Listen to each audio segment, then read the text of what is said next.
¿Cómo estás, Paulino? Muy bien, Mariana, un placer. ¿Cómo te estás preparando para este domingo? ¿Como periodista y como ciudadano? Bueno, con expectativa y con la algarabía de participar de una fiesta cívica como son las elecciones, de poder elegir a los representantes. Hoy mi hija tenía que dar un examen en el cole, entonces hablaba de la forma de gobierno, digamos, ¿no? Entonces decía la forma republicana, representativa, federal, y repetíamos qué es republicana, qué es representativa, por qué federal. Y al releer la Constitución, que siempre lo hago, vicio profesional de politólogo, encontramos que ahí está básicamente el sentido y la esencia de lo que deberíamos ser, pero nunca pudimos constituir, y por lo tanto, en esta idea de que la ley en la Argentina se interpreta y no se cumple, y del desapego general que tenemos a las normas, hemos construido el país que tenemos con las deficiencias que son más que ostensibles, con una sociedad en el 45% de la población por debajo de la línea de la pobreza, con un país estancado que no crea puestos de trabajo genuinos en el sector privado hace 12 años, con una sociedad frustrada, que llega desencantada a un proceso electoral a 40 años de recuperar la democracia, esa con la cual se iba a comer, educar y finalmente curar, y que, bueno, por lo pronto generó condiciones que hacen pensar que la democracia por sí misma no es un mérito, es una condición necesaria pero no suficiente, y ahora estamos viendo cómo algunos sectores intentan incluso resquebrajarla, por derecha, por izquierda, porque ya buena parte de la sociedad, más de la mitad de los votantes que tienen menos de 41 años, que no concibió la vida sin democracia, no sabe lo que es no tener la democracia, entonces es un valor que hoy, entre otras cosas, se discute. ¿Cómo se sale de este diagnóstico?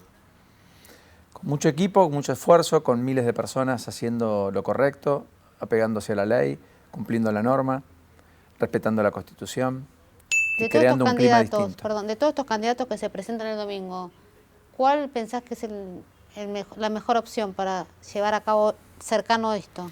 Sería una salida de mi parte decir cuál es la mejor opción, No, porque pero creo tenés elegido el voto, ya no digas a quién, pero ya sos de los ciudadanos que sabe a quién va a votar. Sí, no hay duda.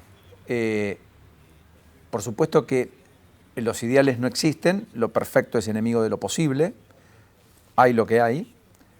Lo bueno es que hubo muchas expresiones distintas, 27 boletas a presidente y vice, inédito en la democracia, que el proceso implica que vos tenés que involucrarte.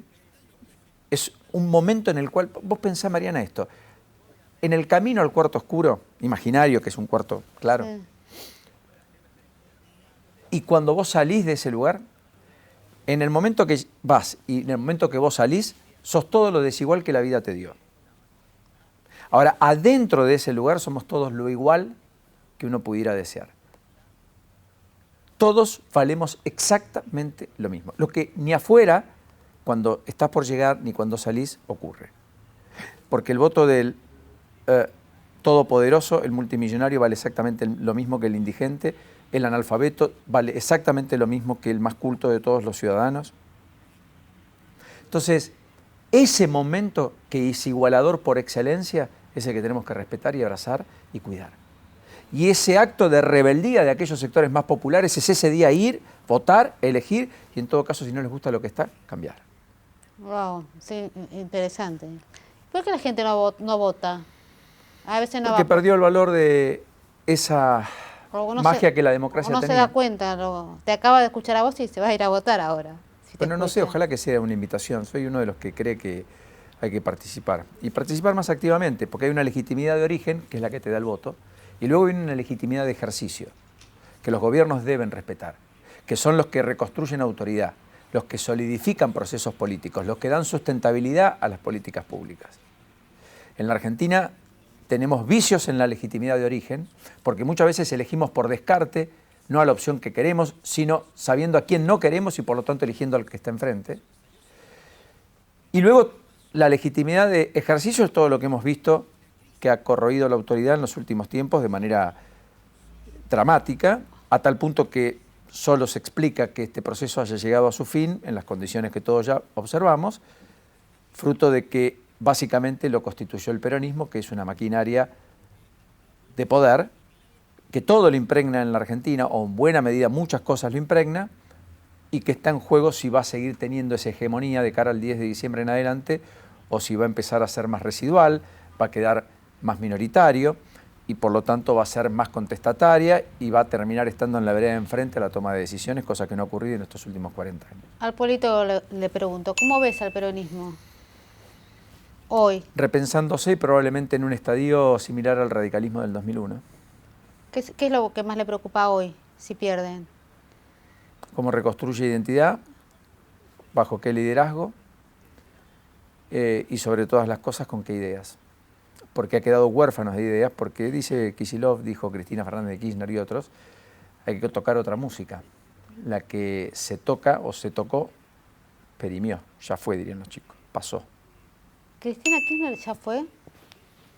No me gusta decir que ya fue alguien o no, en política es el único lugar donde se muere para revivir. A Cristina la dieron por muerta en 2009, ganó en 2011 por 54% de los votos. Mauricio Macri nunca podía ser presidente de la Argentina porque era la expresión de un extremo de centro-derecha que en la Argentina era imposible que gobernase, gobernó.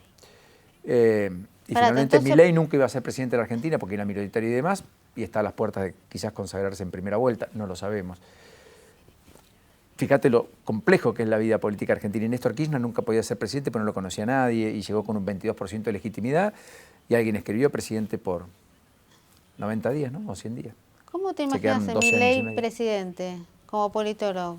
¿Cómo te imaginas una Argentina con Milei presidente? No hago ejercicio de supuestos sobre lo que no ocurrió, porque si sucediera eso, me va a gustar verlo de acá al 10 de diciembre.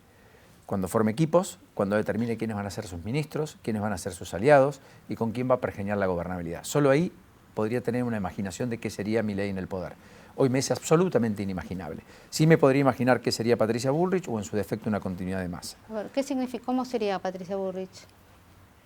Sería un gobierno que por lo pronto mantenga y conserve una coalición llamada Juntos, que por primera vez va a tener mayoría en los gobernadores.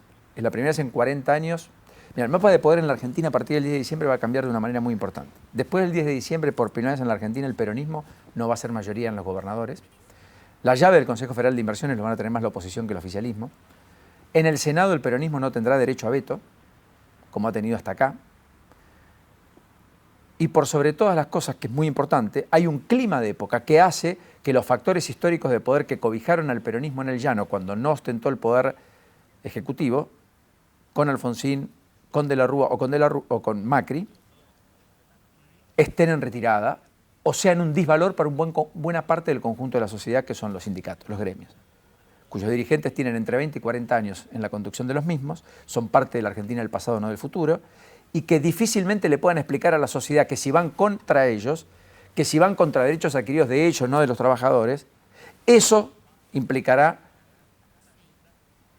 pérdida para el propio trabajador que abandonó a los dirigentes sindicales porque no los representa o porque ni siquiera discuten en convenios colectivos de trabajo, porque solo 6 millones de los 18 millones de personas que trabajamos en la Argentina están bajo algún sindicato. ¿A vos te sorprendió el resultado de Milei en las PASO, no? ¿O no te sorprendió? 3 cosas me sorprendieron: que Massa individualmente no sea el más votado, pase lo que pase. ¿Por qué? Tuvo una elección muy mala, 21,5, porque todos imaginábamos que estaban 25, 26, 28 puntos. Segunda máxima que se rompe el 13 de agosto es que quien gana la interna de Juntos iba a ser el próximo presidente. Está en signo de interrogación, todavía en perspectiva puede ocurrir. Te hago un paréntesis. Si Horacio hubiera ganado a Patricia Bullrich, ¿cómo sería hoy, como politólogo te digo, cómo sería hoy el escenario? Probablemente difícil que Milei no gane en primera vuelta, porque hubiera tenido un corrimiento de sectores ideologizados cercanos al pensamiento de Patricia Bullrich y de hacer un cambio muy profundo, que probablemente desde lo ideológico hubieran acompañado a Milei y tal vez no a Rodríguez Larreta. ¿Y qué te pareció que Patricia Bullrich a horas del domingo haya elegido a Horacio como jefe de...? Que intenta consolidar el núcleo duro de Juntos y que en la hipótesis de mínimas, si reconstruye el 32% del magro resultado de la PASO del 2019, Patricia Bullrich estará en el balotaje. ¿Los larretistas van a bancar a Patricia Bullrich? Primero, no concibo el fenómeno larretista. Creo que se esfumó en el mismo día de la noche de la derrota electoral de Horacio Rodríguez Larreta. 2, el sistema que abrazó a Rodríguez Larreta mutó parcialmente a Massa, salió corriendo a abrazar a Milei por si acaso y fue a acompañar a Patricia Bullrich para no quedarse afuera. Lo que hay en la Argentina es una enorme confusión / desesperación del círculo rojo y los factores de toma de decisiones políticas. Porque sus candidatos fueron opciones de 1/3 del electorado. 2/3 le dijo que no. Patricia Bullrich por derecha dentro de Juntos, Grabois por izquierda dentro de Unión por la Patria, Milei por afuera o el Frente de Izquierda o los partidos que no pasaron la PASO 1 millón de votos, que en todos los casos eran contestatarios con el sistema. Entonces, cuidado. Ahora a Milei lo abrazan, a Patricia Bullrich la van a buscar y a Sergio Massa lo siguen adulando y le dan un hándicap y en la semana previa tratan de que algunas cosas se acomoden.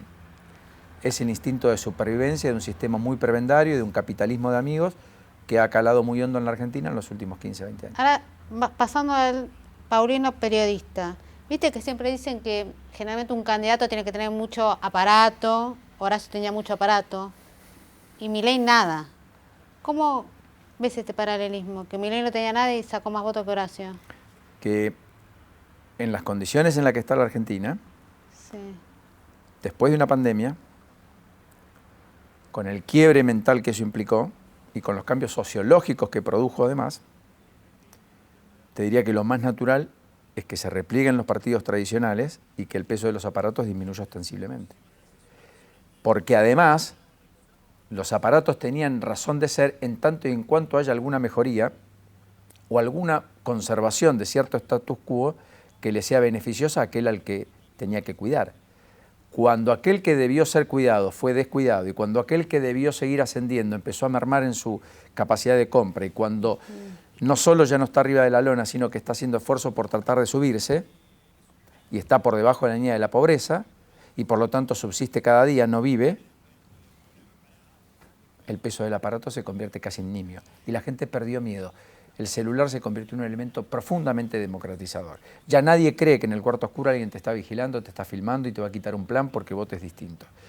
El peronismo movilizó en el norte del país y los que fueron en los micros movilizados por el peronismo votaron a Milei. Solo así es comprensible que Milei haya ganado en lugares como Tucumán, como Misiones, como Salta, provincias donde jamás ganó Juntos, eran hegemónicas del peronismo, o Santiago del Estero, si vos querés, donde sacó 30% de los votos. Ninguna oposición sacó 30% de los votos en los últimos 15 años, salvo Milei. Porque Milei primero y fundamentalmente rompió el peronismo. Y eso explica que Massa haya dejado de tener el 52% de la PASO de Alberto Cristina en 2019 y haya pasado a tener el 27% del 2023. Perdió 5,5 millones de votos en el camino, en un gobierno que es muy malo. La pregunta es, ¿podrá reconstruir después de lo que pasó a partir del 14 de agosto con una devaluación sin anclas, ni tampoco sin plan, que terminó llevando el dólar a los 1.000 pesos desde los 500 en los que arrancó? ¿Podrá reconstruir poder desde ese lugar cuando en la base de la pirámide social apareció un emergente carismático con todos los atributos del líder caudillesco del peronismo histórico como Javier Milei, rodeado de peronismo, al cual se lo infló desde el gobierno para dividir a la oposición y hoy terminó comiéndole las propias vísceras? Creo que es un enorme signo de interrogación. Si fueras empresario hoy, ¿cómo estarías, Paulino? Tan ansioso que como el politólogo que soy. ¿Estás ansioso? ¿No es un final abierto el domingo? Sí, pocas veces vi un final tan abierto. Creo que va a haber sorpresa además, desconozco de qué tipo. Yo también. La subo en la PASO, ¿por qué no verla en la general? Dicho esto, si fuera empresario, sentiría que los activos argentinos están de remate, que el país tiene un inmenso futuro por delante solo con hacer algunas pocas cosas, pero que son mayúsculas: educación, ejemplaridad, reconstruir autoridad, tener un programa, tener estabilidad, fomentando el equilibrio fiscal, la buena y sana economía, lo cual implica conflicto social, pero explicándoselo a la sociedad, diciéndote no vas a jubilarte a los 65 y cobrar una jubilación magra, te vas a jubilar tal vez a los 70 o a los 75 porque se prolongó la edad útil de las personas, pero vas a cobrar una jubilación. Quizás no tiene que existir la obra social sindical, es una rara anomalía, conviven 3 sistemas en la Argentina, pero ninguno te presta el sistema de salud que vos querés. Es una concesión del gobierno militar a Manrique. ¿Por qué no rediscutir? ¿Por qué tiene que haber obras sociales sindicales? ¿Quiénes son? bajo ninguna auditoría, sin ningún tipo de contralor, para que después los Moyanos de la vida sean hipermillonarios. Entonces, yo creo que si vas a dar esos debates, bueno, vas a producir un cambio, pero tenés que hacerlo. ¿Y cómo pensás que estarán hoy los pobres? ¿Con qué expectativas de estas elecciones? Yo creo que están más expectantes de que Messi haga goles cuando juega la selección que quien gana el domingo, porque creen que gane quien gane las cosas no van a cambiar, y eso es muy dramático, porque esa desesperanza que se siente, esa resignación que se vivencia, es caldo de cultivo para los emergentes de cualquier tipo. Es peligroso. Y ojalá que haya un cambio sustancial. Tenemos que pensar que cada día que nos levantamos, 7 de cada 10 chicos menores de 14 años están bajo la línea de la pobreza en el conurbano. 7 de cada 10. En un país como la Argentina, que supo ser faro de atracción para inmigrantes como mi papá, que en el año 51 desde Portugal en la posguerra vinieron acá a la tierra sagrada y con el sudor de su frente y el esfuerzo cotidiano, sin tener el primario siquiera cumplimentado, construyó una familia de clase media en ascenso social y tuvo un hijo universitario. Eso en la base de la pirámide social se rompió. El padre cree que el hijo va a estar peor. Y ve además cómo se desangra el hijo, en la marginalidad, por el flagelo de las drogas o por una educación que lo excluye. Cuando digo que lo excluye es porque a la desigualdad social se le agrega la desigualdad educativa, que implica estudiar en un colegio que no te da las mismas herramientas que el colegio que está a 20 cuadras y que tiene una cuota onerosa de algunos que puedan pagarlo. Que así todo no termina siendo tampoco la educación que nuestros hijos merecen. No es la de Corea del Sur, no es la educación de Israel, o no es la educación inclusive de las universidades norteamericanas que preparan para los desafíos del futuro. Entonces yo creo que si nos tomamos en serio algunas pequeñas grandes cosas, tenemos todo por delante, pero son 20 años, no 1, 2 ni 3, ni es un liderazgo, ni es una persona, es un enorme equipo con programas y con una sociedad que lo valide y respalde. Creo que tal vez estemos frente a la última observación de una elección que se define en la clase media. Este no es un valor menor. La crisis del 2001 en la Argentina es una crisis económica, pero con una sociedad culturalmente clase media en más de un 75% de las personas que la integraban. Sí.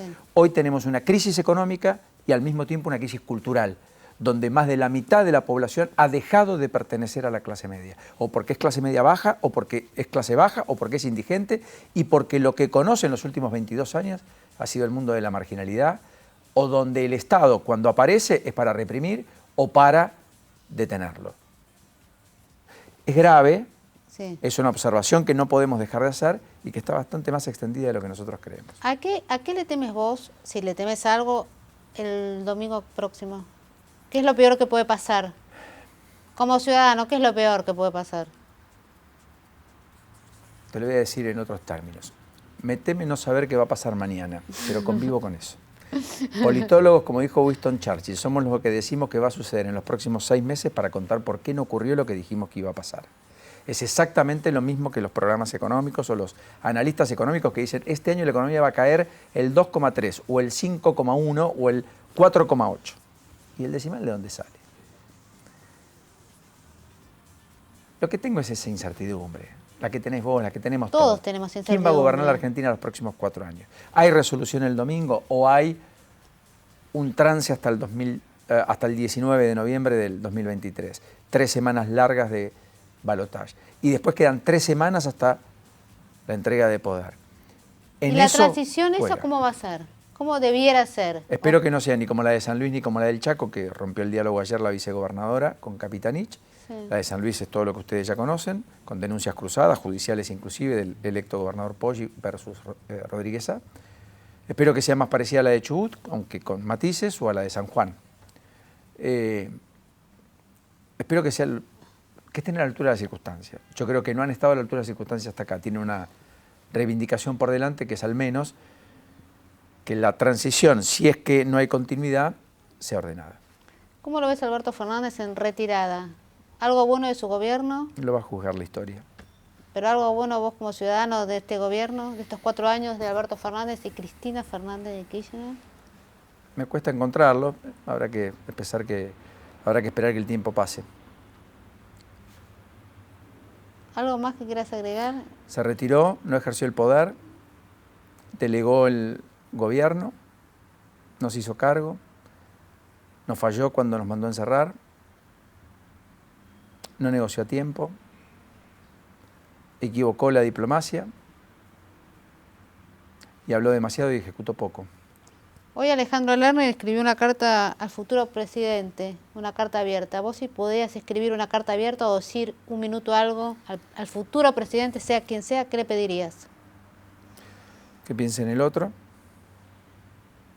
que es con el otro, no contra el otro, aunque no implica doblegarse ante los intereses. Ejecutarlos explicándolo, siendo didáctico y consiguiendo el consenso indispensable para esa legitimidad en ejercicio que da el poder y sin la cual las transformaciones nunca se llevan a la práctica. Y por último, como politólogo, ¿con el quilombo de Insaurralde va a pasar algo? ¿Va a tener algún costo o es show para la tribuna? Tal vez marque el final político de él. Creo que es un botón de muestra de la desconexión de un sector de la sociedad, donde no solo están los políticos, hay dirigentes sindicales, empresarios, dueños de medios, etcétera, que están absolutamente escindidos de la lógica de la inmensa mayoría de los argentinos. No conviven con ellos, no van al supermercado, no toman un transporte público, no lidian con los problemas habituales, no llevan a sus hijos a escuelas privadas, no se atienden en el sistema hospitalario público, no compran la ropa, se recluyen en countries, viven con custodia, autos polarizados, viajan en primera clase, disfrutan de placeres de la vida que el 85% de la población no disfruta. Nadie conoce, o mejor dicho, nadie resuelve lo que no conoce. Curto, Juan Bruno Tabano en Lomas de Zamora, eran intendentes que a las 6 de la mañana estaban trabajando. ¿Te pueden gustar o no? Solamente menciono del peronismo, porque estamos hablando de Insaurralde. También los hay de los otros. No es que Lungui en Tandil tiene 6 mandatos porque es un intendente médico con reputación.